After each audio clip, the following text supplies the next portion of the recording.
C'est parti. Bonsoir à tous. Vous levez la main si vous n'entendez pas bien. Hein. Je fais ce que je peux. Le but, c'est quand même que vous entendiez ce que le Seigneur a à vous dire à travers ma pauvreté. Tu es le bien-aimé de Dieu. C'est notre réflexion, notre méditation de ce soir. Spontanément, nous avons tendance à penser que nous sommes des clones d'Adam, anonymes au milieu du grand magma de l'humanité. Le Seigneur s'est beaucoup appliqué pour fabriquer Adam. Il a fait encore un bel effort et il a fabriqué Ève. Et puis après, il a dit, ça va. Il a appelé le responsable de la réprographie, l'ange Xérox, et il lui a dit, eh ben, tu m'en fais 6 milliards. Tu as le temps, c'est pas pressé, mais il m'en faut 6 milliards. Eh ben, c'est faux, cette vision des choses. Souvenez-vous de ça. Quand il s'agit de l'homme, Dieu ne sait compter que jusqu'à 1. Dieu ne sait compter que jusqu'à toi. Dieu ne sait compter que jusqu'à toi. Dieu ne sait compter que jusqu'à moi. Dieu t'a voulu autant qu'il a voulu Adam. Dieu t'a voulu autant qu'il a voulu Adam. C'est le père Daniel Ange qui disait beaucoup ça. Et c'est très éclairant pour nous. Tu es né du cœur de Dieu. Tu n'es pas une surprise pour Dieu. Tu es le fruit d'une pensée de Dieu. Jean-Paul II disait aux jeunes du Kazakhstan, « Chers jeunes, tu es un battement du cœur de Dieu. Tu es un trop-plein de son amour débordant, un battement du cœur de Dieu. » Pouf, Bibiane. Pouf, Bernard. Pouf, Vincent. Pouf, pouf, mes jumeaux. Prodigieux, prodigieux. Le cœur de Dieu bat et nous suscite à l'existence pour un destin de bonheur. Alors, c'est tellement important ce que je commence à vous dire. C'est tellement primordial, c'est tellement fondamental que c'est la première chose que nos papes nous disent. C'est donc urgent que nous le comprenions. Jean-Paul II, premier message de Noël au monde, il a été élu au mois d'octobre. En décembre, premier message de Noël. Pour Dieu, l'homme, toi, est toujours unique et irremplaçable. Quelqu'un qui a été pensé de toute éternité, choisi de toute éternité, quelqu'un qui a été nommé de son nom propre. Dans la société d'aujourd'hui, toi tu es un matricule, 15 chiffres. 1, 70, 07, 31, 112, 292, 43. C'est toi. Pour Dieu, non. Tu as un nom. Quand tu viens prier, bonjour Seigneur, c'est Alain. Je sais, je t'attendais, j'ai le cœur en fête. Mais qu'est-ce qu'il nous raconte? C'est la veillée des chaumières. Le bon Dieu a le cœur en fête. Eh ben oui, il l'a dit qu'il avait un cœur. Il l'a dit à Paray-le-Monial, à Marguerite Marie. Dieu a un cœur qui nous aime. Tu es le bien-aimé de ce cœur. Alors Benoît XVI, il est allé encore beaucoup plus vite, lui. Il n'a pas attendu son message de Noël. C'est à sa messe d'inauguration de son pontificat. Donc la première fois qu'il parle escalité, il nous dit « Chacun de nous est le fruit d'une pensée de Dieu ». Ça, Jean-Paul II nous l'avait déjà dit. Chacun de nous est voulu, chacun de nous est aimé. Jean-Paul II nous l'a déjà dit. Et il ajoute ce joyau, cette splendeur. Chacun de nous est nécessaire. Si tu n'étais pas là, il manquerait quelque chose à la joie de Dieu. Si tu n'étais pas là. C'est ça qu'il faut se dire, les jours de déprime, les jours où il fait tout noir. Je suis nécessaire à la joie de Dieu. Vous y réfléchirez. Alors tout ça, il y a déjà 2500 ans que le bon Dieu nous l'avait dit, par la voix du prophète Isaïe. Tu comptes beaucoup à mes yeux, pas j'aime beaucoup les hommes. Tu comptes beaucoup à mes yeux. Tu es précieux. Et moi, ton Dieu, je t'aime. C'est tout simple, mais c'est prodigieux. C'est la déclaration d'amour du bon Dieu à chacun de nous. Tu es mon enfant bien-aimé.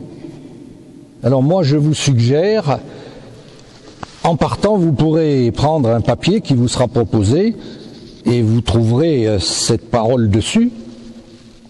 Et moi, je vous suggère de la prendre à l'envers pendant une semaine, chaque matin, en vous levant. Vous commencez votre journée en disant « Je compte beaucoup à tes yeux. Je suis précieux. Et toi, mon Dieu, tu m'aimes. »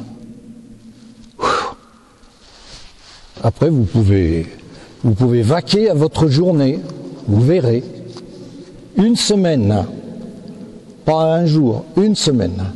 Puis après, vous verrez. La valeur que tu as, c'est le regard que Dieu pose sur toi. Tu comptes beaucoup à mes yeux, je te regarde. Et ce regard est un regard d'amour. Donc quoi que les autres te disent, quoi que tu penses, tu n'es pas nul. Ta valeur, c'est le regard d'amour que Dieu pose sur toi. Avec le bon Dieu, il n'y a pas de loupé de fabrication. Ça change aussi ton regard sur les autres. Tous ceux que tu ne peux pas encadrer.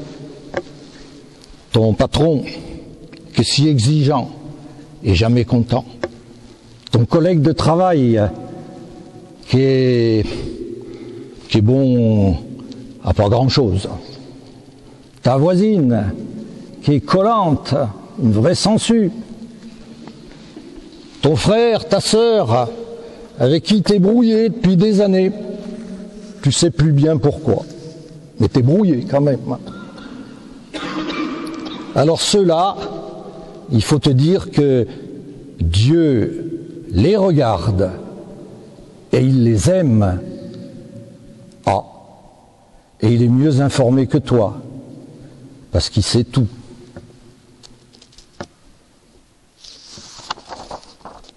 Il faut bien comprendre que Dieu n'aime pas comme nous.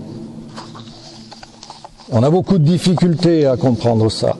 Nous aimons ceux qui sont aimables. Et quand ils ont cessé de l'être, enfin quand nous estimons qu'ils ont cessé d'être aimables, nous ne les aimons plus. Ah, le bon Dieu, c'est pas ça. Dieu t'aime depuis toujours, puisqu'il t'a donné la vie, et pour toujours. Quoi que tu aies fait. Quoi que tu aies fait. Nous ne sommes pas identifiés à notre péché. Ton péché, je le déteste. Mais toi, tu ne peux pas m'empêcher de t'aimer. Tu es le bien-aimé de Dieu et c'est pour toujours.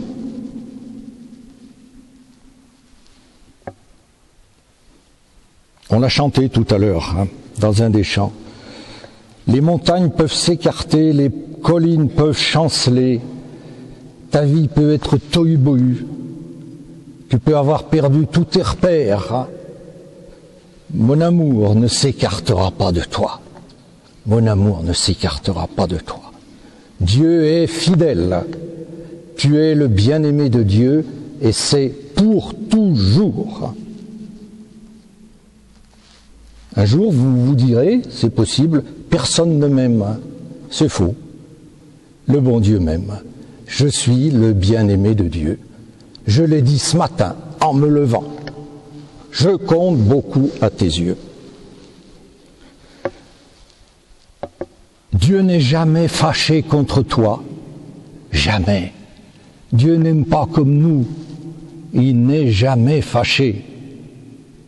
On verra ça bientôt en parlant de la confession. Il nous l'a expliqué dans la parabole de l'enfant prodigue, au chapitre 15 de Saint Luc. Le fils perdu revient. Aïe, aïe, aïe. Qu'est-ce qui se passe? C'est le verset 20 du chapitre. Il faut le savoir par cœur. Tandis qu'il était encore loin, son papa l'aperçut.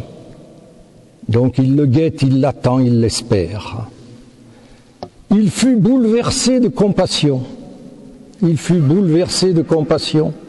Il n'était pas fâché. Et pourtant il y avait motif à être fâché. Il fut bouleversé de compassion. Il courut se jeter à son cou et l'embrassa longuement. Voilà. C'est comme ça quand on arrivera devant le bon Dieu après avoir passé la mort. Tu veux bien rentrer, tu veux bien accepter l'anneau d'or du Fils que tu n'as jamais cessé d'être pour moi? Dieu n'est jamais fâché contre nous. C'est pour ça qu'il ne faut jamais avoir peur d'aller se confesser. Jamais. Tu es le bien-aimé de Dieu. Parce qu'il t'a fait le don de la vie, on vient de le voir. Mais pas seulement. Tu es le bien-aimé de Dieu parce que il a payé de sa personne pour te réouvrir le chemin du ciel, là. Adam et Ève avaient tourné le dos, ils n'en avaient pas voulu, ça s'appelle le péché des origines, et ils avaient quitté volontairement le paradis terrestre où ils ne voulaient pas être. Jésus est venu te réouvrir le chemin du ciel. Ah ben, pas seulement moi, mais si, mais si, mais si, mais si. Premier mystère, Jésus pour toi se fait homme. C'est pas moi qui le dis, c'est Jean-Paul II. Audience de Noël 1999. Contemplons dans la crèche l'incarnation. Dieu se fait homme pour rencontrer chacun d'entre nous. Dieu se fait homme pour s'approcher de toi, pas pour s'approcher de l'humanité. Pour toi, Dieu se fait homme, Dieu s'approche de toi. C'est vite dit, mais à y regarder de près. Dieu, c'est un infini de perfection. Et voilà qu'il faut qu'il vienne s'enclore dans la toute petite finitude d'un homme. Pour venir te rencontrer, Dieu s'amoindrit. Dieu s'amoindrit. Saint Paul dira qu'il s'anéantit. Vous voyez que, eh oui, en fait, l'incarnation, c'est une folie d'amour. Là encore, c'est pas moi qui le dis, c'est le cardinal de Lubac, le cardinal Journet, pardon. Cardinal Journet, qui était un cardinal suisse, grand expert au concile, mort en 1975, c'est pour vous situer. Alors il aimait tellement le bon Dieu que quand il faisait son cours de Christologie à la faculté de théologie, il pleurait en vous disant ce que je vous dis maintenant. Et ces étudiants en étaient bouleversés, bouleversés. Et voilà ce qu'il dit de Noël. Tant que nous n'aurons pas compris que Noël est une folie de l'amour de Dieu, nous n'aurons pas compris Noël, là. Une folie de l'amour de Dieu. Tu es le bien-aimé de Dieu, il t'aime à la folie. À la folie. Quand le bon Dieu prend la marguerite de l'amour, il te dit, je t'aime un peu, beaucoup, passionnément, à la folie. Et toi, quand tu prends ta marguerite de l'amour, tu dis, mon Dieu, je t'aime, un peu, pas beaucoup, pas assez. Tu es scotché au premier pétale, là. Et il faudrait aller plus loin, peut-être.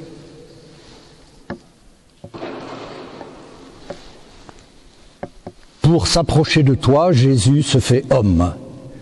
Mais nous savons bien, puisque nous sommes en carême, qu'il est allé encore plus loin. Il a donné sa vie pour toi. Il est mort pour toi.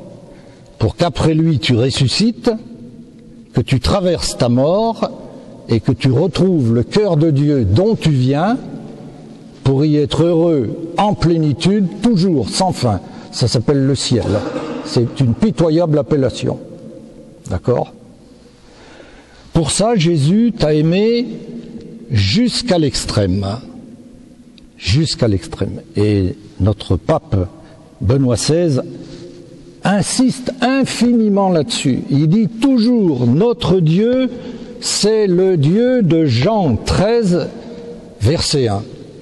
Jean nous raconte la Passion en 7 chapitres. Et ça commence au chapitre 13. Et alors, ça commence avec une certaine grandeur. Jésus, sachant que l'heure était venue de passer de ce monde à son Père, ayant aimé les siens qui étaient dans le monde, il les aima jusqu'à l'extrême. Vous trouverez dans votre Bible jusqu'au bout, mais c'est pas chronologique. Il les aima jusqu'au bout de l'amour. Traduction de Benoît XVI, jusqu'à l'extrême. Pour toi, il est allé jusqu'à l'extrême. Et c'est ce Dieu-là, notre Dieu. Notre pape insiste toujours. Le Dieu dont nous avons à témoigner, le Dieu de notre foi, c'est le Dieu de l'amour jusqu'à l'extrême. Vous irez voir Jean chapitre 13, verset 1. Pour toi, mais non, pas pour moi, mais si. Catéchisme, numéro 478. Durant son agonie et sa passion, Jésus nous a tous et chacun connus et aimés. Un point, il s'est livré pour chacun de nous. Et il l'a dit. Il l'a dit. Donc, catéchisme numéro 478. Tu étais dans la pensée de Dieu quand il mourait sur la croix. Tu étais dans la pensée de Dieu dans son agonie à Gethsémani. Il a dit à saint Angèle de Foligno, c'était au XIVe, XVe siècle, alors qu'elle méditait sur la passion, ce qu'on est en train de faire, nous, mais on surfe, il lui a dit, ça n'est pas pour rire que je t'ai aimé.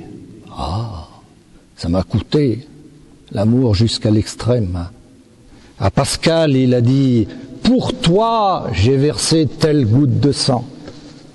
Pour toi.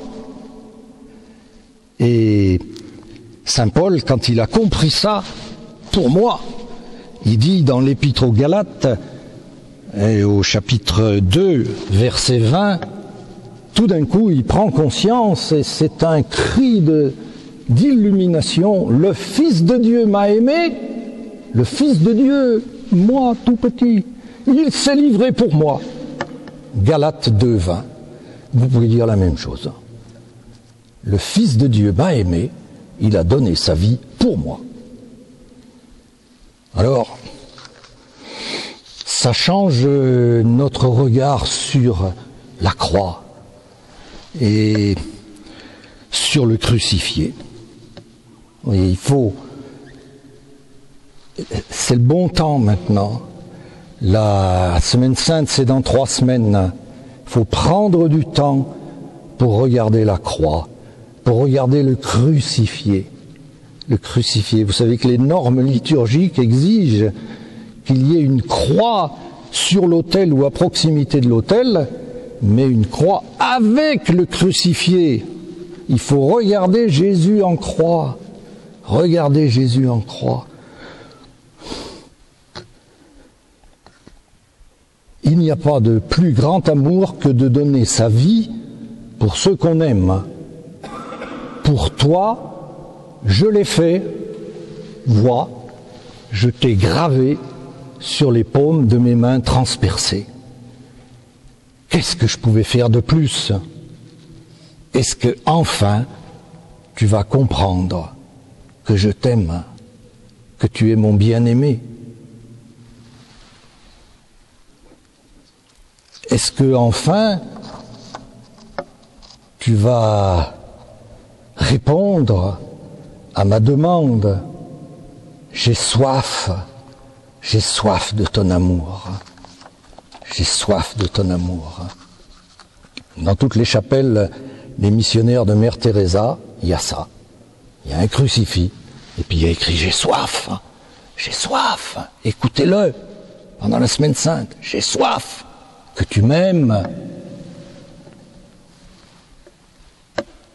Pour faire une alliance, l'alliance c'est la confluence de 2 « je t'aime ». Alors le « je t'aime » de Jésus, on l'a vu. Je t'aime, je donne ma vie pour toi. Et mon je t'aime et ton je t'aime, il l'attend pour fermer ensemble l'anneau d'or des fiançailles éternelles. Ça s'appelle une alliance. Je t'aime Jésus. Alors oui, puisque toi tu m'aimes depuis toujours et pour toujours, nous sommes en alliance. Ce je t'aime est essentiel pour Jésus, essentiel. C'est ce que Satan a essayé de lui dire pour le décourager à Gethsémani. Tu vas mourir pour rien. Il s'en fout. Eh oui. Chaque fois que ma foi me permet de dire à Dieu je t'aime, c'est la rédemption qui s'opère. C'est le diable qui a perdu. Alors je change de registre. Pour que vous compreniez comment c'est important que nous disions à Dieu je t'aime. Combien c'est important que nous fassions l'alliance. C'est un texte que j'ai reçu du foyer de charité de Port-au-Prince à Haïti. C'est un apologue, une petite parabole. Le 7e jour, Dieu ayant achevé sa création, dit maintenant c'est la fête. Alors tous les êtres nouvellement créés dirent on va offrir au bon Dieu, notre Créateur, ce qu'on a de plus beau. D'accord. Alors les écureuils apportèrent des noix et des noisettes, les lapins des carottes et des radis, la brebis de la laine moelleuse, bien chaude, la vache du lait mousseux, crémeux. Les anges forèrent une sarabande dans le ciel, mélodieuse, et l'homme attendait son tour préoccupé. Mais qu'est-ce que je vais bien pouvoir offrir, hein? Parce que, bon, les abeilles, elles ont du miel, les fleurs ont du parfum, les éléphants, ils se sont mis d'accord pour faire une douche au bon Dieu parce qu'il fait chaud, ça le rafraîchira. Mais moi. Alors, il se met le dernier de la file pour pouvoir continuer à réfléchir. Toutes les créatures s'avancent les unes après les autres, donnent leurs cadeaux, et soudain, il ne reste plus devant l'homme que ce fainéant d'escargot et Madame Tortue. Et après, c'est son tour. Et ça y est, c'est son tour. Alors pris de panique, ne sachant que faire, il saute sur les genoux de Dieu, il l'embrasse et lui dit « Je t'aime ». La face de Dieu s'illumina et toute la création comprit que c'était l'homme qui avait offert le plus beau cadeau à Dieu. Je t'aime.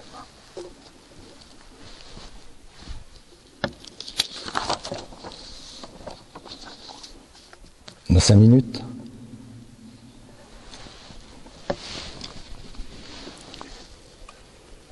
Il faut, je me redis, il faut contempler Jésus en croix. Contempler Jésus en croix.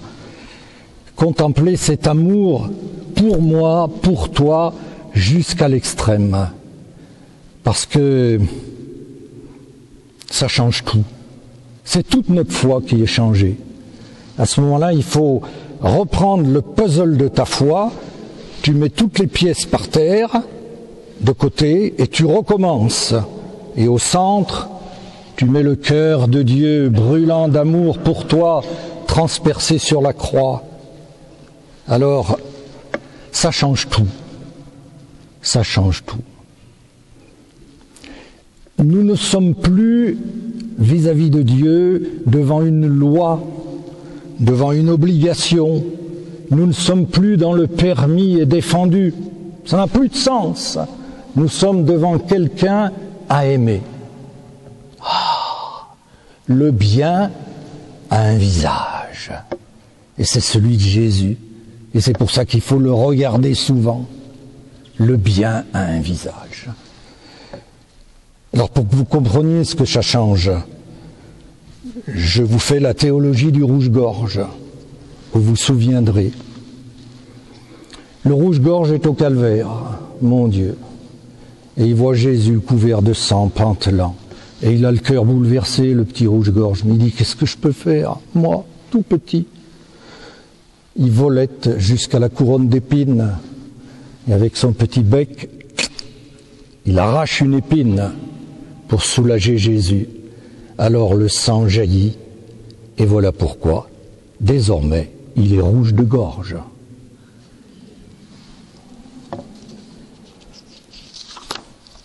C'est ce que nous avons à faire. C'est ça que je viens dire à Jésus quand je me confesse.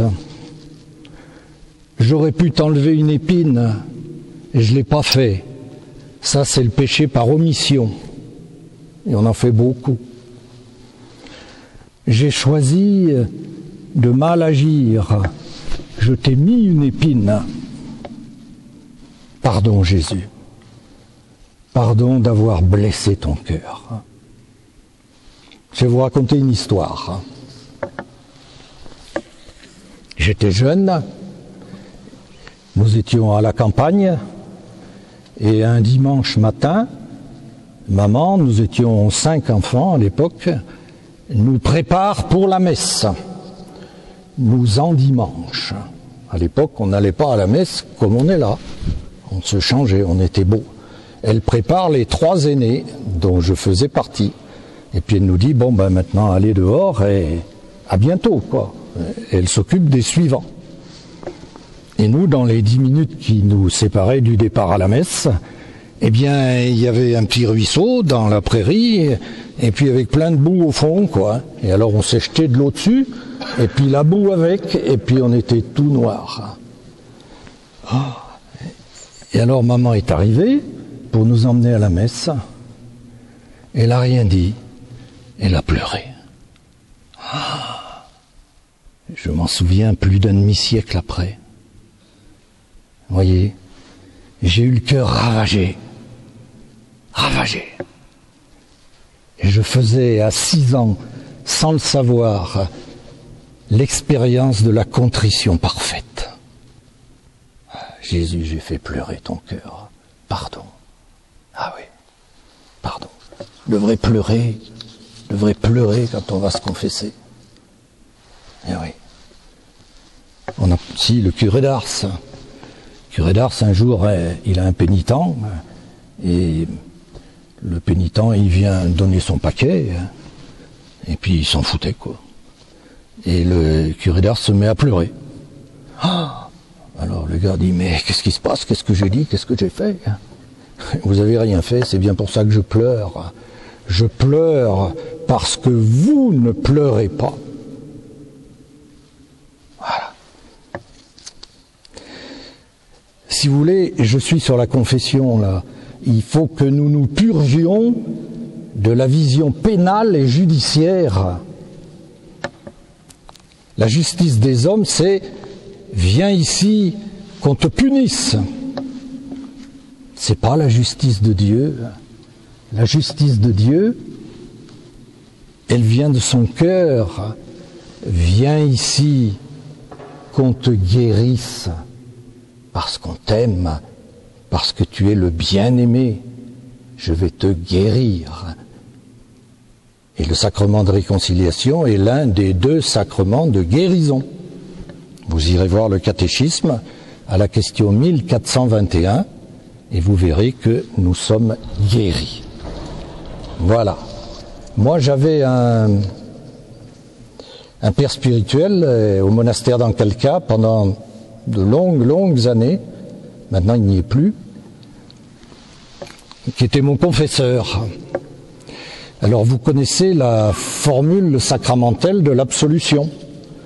Et moi, au nom du Père et du Fils et du Saint-Esprit, je te pardonne tous tes péchés. Lui, il disait pas ça. Il disait, et moi, au nom du Père et du Fils et du Saint-Esprit, je te redis qu'il t'aime et je te pardonne tous tes péchés.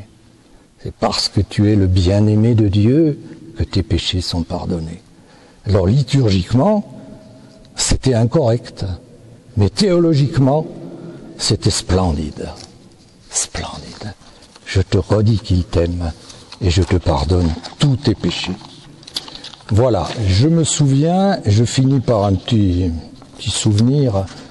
Il y a de longues années, au début de la communauté à Toulouse, on faisait une évangélisation de rue à Esquirola.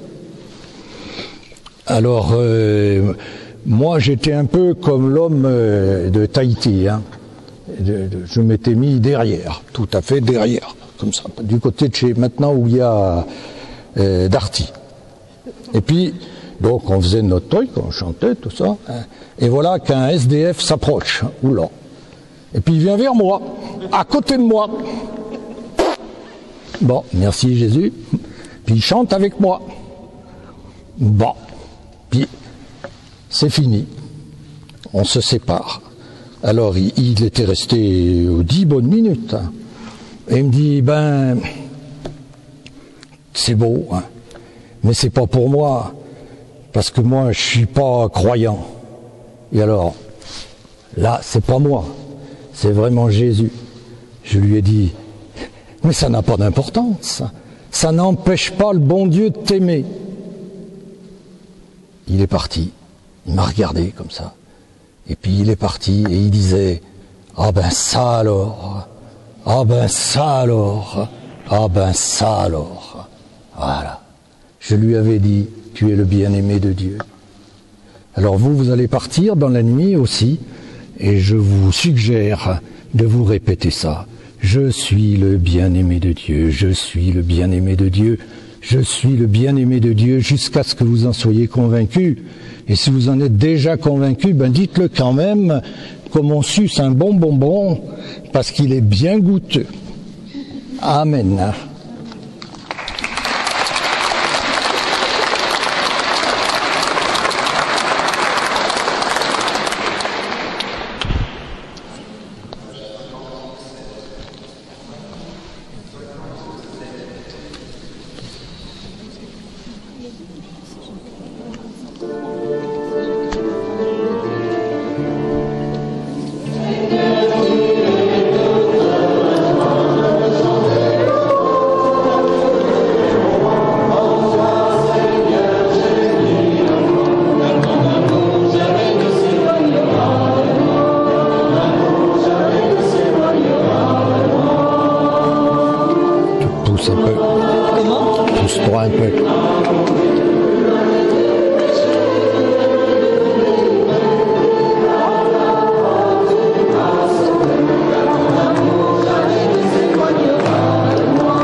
s'éloignera de moi. Jamais ne s'éloignera de moi.